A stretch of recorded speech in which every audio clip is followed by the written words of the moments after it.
ഉപതെരഞ്ഞെടുപ്പിന് 8 നാൾ ശേഷിക്കെ നിലമ്പൂരിൽ തീവ്രമാവുകയാണ് പ്രചാരണം. ജമാഅത്തെ ഇസ്ലാമിയുടെ വെൽഫെയർ പാർട്ടി UDFന് പിന്തുണ പ്രഖ്യാപിച്ചതിനോട് CPM സംസ്ഥാന സെക്രട്ടറി നടത്തിയ പ്രതികരണമാണ് വിവാദങ്ങളുടെ തുടക്കം. ജമാഅത്ത് പിന്തുണ നേടിയതോടെ UDF വർഗീയ മുന്നണിയായി എന്ന് MV ഗോവിന്ദൻ പറയുമ്പോൾ ചരിത്രം തിരിഞ്ഞുകുത്തുന്നില്ലേ?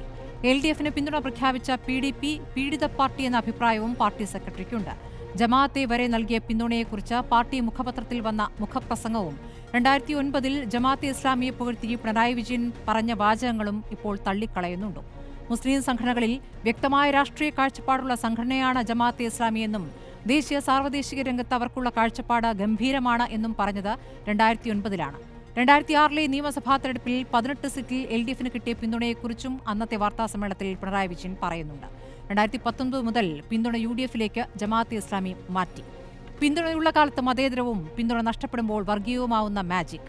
ഇനി പീഡിത പാർട്ടിയായ PDPയുടെ നേതാവ് അബ്ദുൽ നാസർ മാദിനെക്കുറിച്ച് P. ജയരാജൻ തന്റെ പുസ്തകത്തിൽ പറയുന്നത് തീവ്രവാദത്തിന്റെ അംബാസിഡർ എന്നാണ്.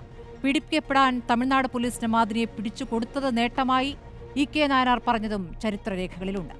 UDF ആകട്ടെ ഇതുവരെ വോട്ട് ചെയ്യുന്നവർക്ക് വോട്ട് ചെയ്യാം എന്ന നിലപാട് മാറ്റി വെൽഫെയർ പാർട്ടി വന്നറിയിച്ച പിന്തുണ ഇതാദ്യമായി തുറന്നു പറയുകയും ചെയ്യുന്നു.